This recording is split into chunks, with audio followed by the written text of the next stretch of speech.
ஸ்ரீ புருஷோத்தம க்ஷேத்திர மாஹாத்மியம் 46ஆம் அத்தியாயம். தக்ஷரால் யாத்திரை கொண்டாடப்பட்டது. அக்ஷய திருதியை திதியின் மகத்துவம். குறிப்பு: அக்ஷய திருதியை என்பது வைகாசி மாதத்தின் பிரகாசமான பாதி, அதாவது வளர்பிறையில் 3ஆம் நாளாகும். இது யுகத்தின் முதல் நாளாகவும் கல்பத்தின் முதல் நாளாகவும் இருக்க வேண்டும். மேலும் ஜெகநாத விஷ்ணு காலத்தின் ஒரு அவதாரமாக இருப்பதால் இந்த நாள் ஒரு சிறப்பு முக்கியத்துவத்தை கொண்டுள்ளது. சகுன பக்தியின் பார்வையில் இருந்து ஜெகநாதர் வரவிருக்கும் கோடையில் இருந்து இது பாதுகாக்கப்பட வேண்டும். இது மிகவும் வெப்பமாக இருக்கும். குளிர்ந்த சந்தனம் பூசுவதன் மூலம் இந்த நாளில் ஜெகநாதரை வழிபடுகிறார்கள். ஜைமினி முனிவர் கூறினார், இதற்கு பின் முந்தைய கர்மங்களின் பதிவுகளில் மனம் பிணைக்கப்பட்ட மந்தமான புத்திசாலிகளுக்கு கூட சிரமமின்றி நித்திய ரட்சிப்பை அளிக்கும் ஒரு யாத்திரையை நான் விவரிக்கப் போகிறேன். புனித சடங்கு செய்யப்பட வேண்டும். வைசாக மாதம் என்றழைக்கப்படும் வைகாசி மாதத்தில் பிரகாசமான பாதியான வளர்பிறையில் 2வது நாள் நள்ளிரவில் மண்டபம் சதுர வடிவத்தில் இருக்க வேண்டும். அது பூசப்பட்டு ஒரு பலி பீடத்துடன் வழங்கப்பட வேண்டும். நன்கு துவைத்த துணியால் சுற்றி ஒரு திரை அமைக்கப்பட வேண்டும். மண்டபத்தில் ஒரு அற்புதமான படிக்கட்டுகள் இருக்க வேண்டும். அதற்கு ஒரு அழகான வெயில் இருக்க வேண்டும். மண்டபத்தின் நடுவில் பக்தர் மிகவும் சிறந்த இருக்கையை வைக்க வேண்டும். அதை ஒரு துணியால் மூட வேண்டும். அதன் மீது ஒரு தங்க பாத்திரத்தை வைக்க வேண்டும். தங்க பாத்திரத்தின் மேற்கில் ஒரு பிராமணர் வசதியாக அமர்ந்திருக்க வேண்டும். அவர் தூய்மையாகவும் சுத்தமாகவும் இருக்க வேண்டும். அவர் பின்வரும் பொருட்களை ஒரு அனோர் பாத்திரத்தில் எடுக்க வேண்டும். 25 பைசா சந்தன பசை, ஒரு பலாவை விட கருப்பு கற்றாழை மரம், பாதி அளவு கற்றாழை மரம், பாதி அளவு குங்குமப்பூ, பாதி அளவு கஸ்தூரி மற்றும் கற்பூரம் ஆகியவற்றை தூபத்திற்கு சமமாக அரைக்க வேண்டும். இவை அனைத்தையும் எக்கால பூக்களின் சாறுடன் அரைத்து பசையாக மாற்ற வேண்டும். 2 பலாக்கள் சிறந்த கருப்பு கற்றாழை எண்ணெயை அவற்றுடன் கலக்க வேண்டும். இவை அனைத்தையும் ஒன்றாக கலந்து முதல் பாத்திரத்தில் ஊற்ற வேண்டும். அவர் அதை கேட்க செடியின் இலைகளால் மூடி ஒரு பட்டு துணியால் சுற்றி வைக்க வேண்டும். கந்தஸ்தே சோமம் மற்ற மந்திரங்களை கூறி கருட முத்திரையால் அதனை பாதுகாக்க வேண்டும். இவ்வாறு இவை அனைத்தையும் பிரதிஷ்டை செய்து மண்டபத்தில் வைக்க வேண்டும். விடியற் காலையில் அதை ஸ்ரீகிருஷ்ணரின் முன்னிலையில் கொண்டு செல்ல வேண்டும். சௌரிகள், குடை மற்றும் சங்கம் ஊதுதல் போன்றவற்றுடன் சந்நிதியை சுற்றி வர வேண்டும். சந்நிதியை வலம் வந்த பின்னர் பிரதியை இறைவனின் முன் வைக்க வேண்டும். பின்னர் அவர் புருஷோத்தமரை வணங்க வேண்டும். பின்னர் மூடும் துணியை எடுத்து பொருட்களை தெய்வீக பார்வையுடன் பார்க்க வேண்டும். பின்னர் மந்திர ராஜத்தை ஓதும்போது அதில் நீர் தெளித்து அடித்து கிளற வேண்டும். இறைவனை நறுமணமுள்ள மலர்கள் மற்றும் பச்சை அரிசி தானியங்களால் வணங்க வேண்டும். ஸ்ரீ சூக்தத்தை மீண்டும் கூறி அவர் சிலையை பூச்சுடன் பூச வேண்டும். ஸ்ரீ பகவானின் முழு உடலும் மென்மையான தொடுதல்களால் பூசப்பட வேண்டும். விஷ்ணு பக்தர்கள் வெற்றி பெறு என்ற முழக்கத்தை முழக்கமிட்டு ஸ்ரீஹரியை புகழ்கிறார்கள். கற்றறிந்த மனிதர்கள் பல்வேறு பாடல்கள் மற்றும் உபனிஷதங்களில் இருந்து வரும் பகுதிகளால் அவரை புகழ்கிறார்கள். அவர் புல்லாங்குழல், வீணைகள், பல்வேறு நடனங்கள், பாடல்கள் மற்றும் இசைக்கருவிகள், விசிறிகள், சௌரிகள், குடைகள் மற்றும் பிற வகையான பிரசாதங்கள் மற்றும் சேவைகளால் பிரபஞ்சத்தின் இறைவனை சாந்தப்படுத்த வேண்டும். 3ஆம் நாளிலும் ஆரம்பத்தில் இறைவனை பூச்சால் பூச வேண்டும். வண்ண பூச்சுக்களால் பூச வேண்டும். இறைவனை பற்றி நினைப்பதன் மூலம் மட்டுமே உருவகப்படுத்தப்பட்டவர்கள் தங்கள் அனைத்து துன்பங்களையும் அளிக்கிறார்கள். அதே இறைவன் பிராமணர்களே காணப்படுகையில் அனைத்து துன்பங்களையும் அளிக்கிறார். ஸ்ரீ மகாவிஷ்ணுவின் மகத்துவத்தை இது போன்றது அல்லது அது போன்றது என்று சொல்வதன் மூலம் சரியாக புரிந்து கொள்ள முடியாது.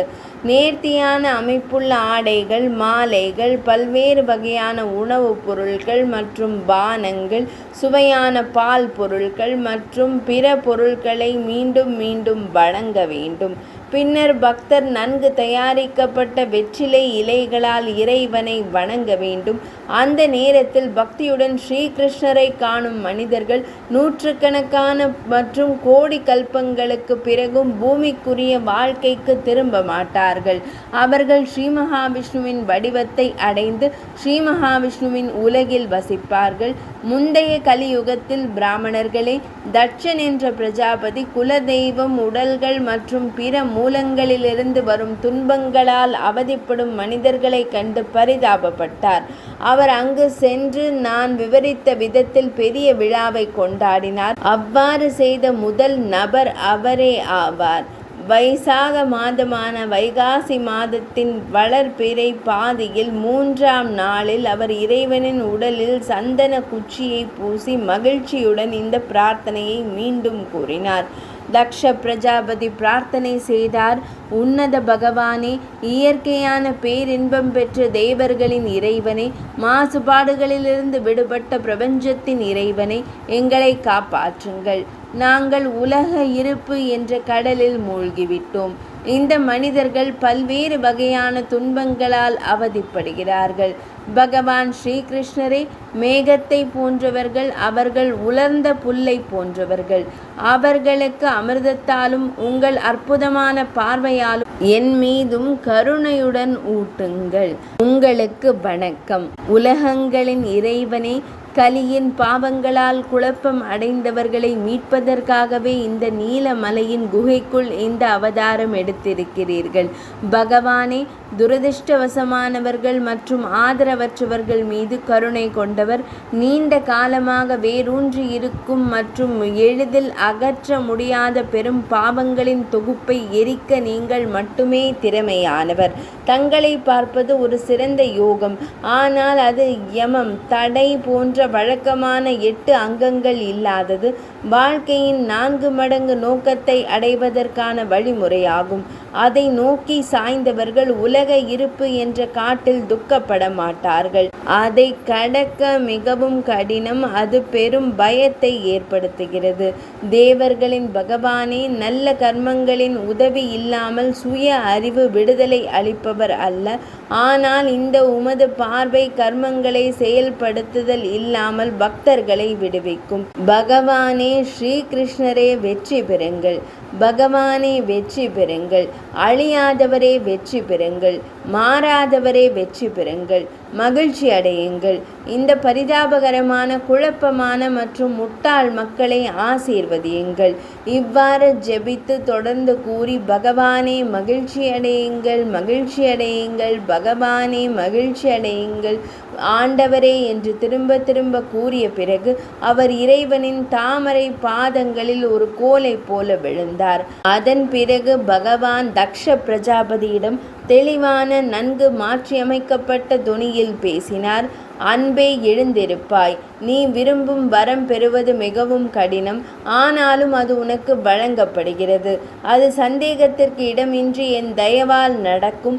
தகுதியற்றவர்களால் என் ஆசீர்வாதத்தை பெறுவது என்பது மிகவும் கடினமாகும். அதுவும் உனக்கு தெரியும். நீ என் சொந்த உறுப்புகளிலிருந்து பிறந்தவன். நீ என் விழாவின் மூலம் என்னை மகிழ்வித்து பிரார்த்தனை செய்தாய். எனவே என் மகிழ்ச்சியின் அடையாளமாக நான் உனக்கு ஒரு உதவி செய்வேன். நித்திய நன்மைக்கான இந்த கொண்டாட்டத்தை பக்தியுடனும் மகிழ்ச்சியுடனும் காண்பவர்கள் அந்த நேரத்தில் அவர்கள் மன ரீதியாக விரும்புவதை பெறுவார்கள். சந்தன பசையை பூசுவது உடல் வெப்பத்தை நீக்குவது போலே தக்ஷரே, என்னுடைய இந்த விழாவும் 3 வகையான துன்பங்களை அளிக்கிறது. உங்கள் மனதை நான் தூண்டி வழி நடத்தி இந்த விழாவை கொண்டாடினீர்கள். துன்பப்பட்டவர்களின் முன்னேற்றத்திற்காக இது நிச்சயமாக நான் நினைத்தது. பிரஜாபதியே, நீங்கள் விரும்பிய அனைத்தையும் நான் நிச்சயமாக உங்களுக்கு வழங்குவேன்.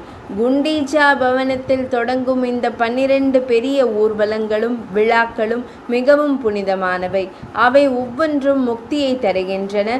இவை அனைத்தும் நல்லொழுக்கம், செல்வம் மற்றும் அன்பின் பெருக்கத்திற்கு உகந்தவை. இவற்றில் ஏதேனும் ஒன்றையாவது பக்தியுடன் ஒருவன் கண்டால் அவன் அந்த ஒன்றின் மூலம் உலக இருப்பு என்ற கடலை கடந்து விஷ்ணுவின் உலகத்திற்கு செல்வான். ஜெய்மினி முனிவர் கூறினார். பிரஜாபதியிடம் இதை கூறிய பிறகு இறைவன் மறைந்து விட்டார்.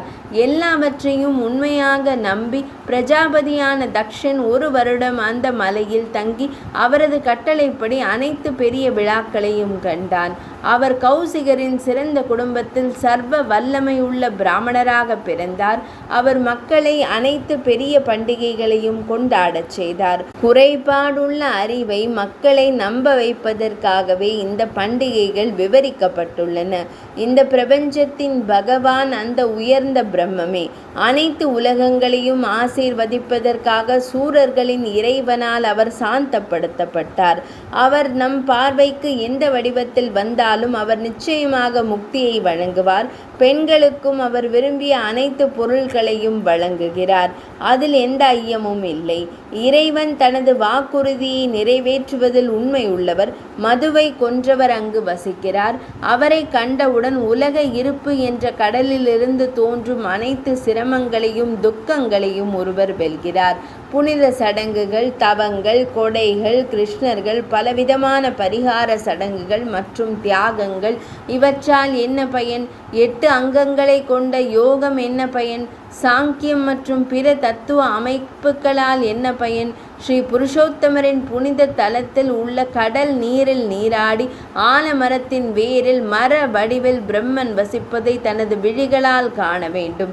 இதன் மூலம் ஒருவர் பௌதிக உடல்களின் அடிமைத்தனத்திலிருந்து விடுபடுகிறார். 46ஆம் அத்தியாயம் நிறைவடைந்தது.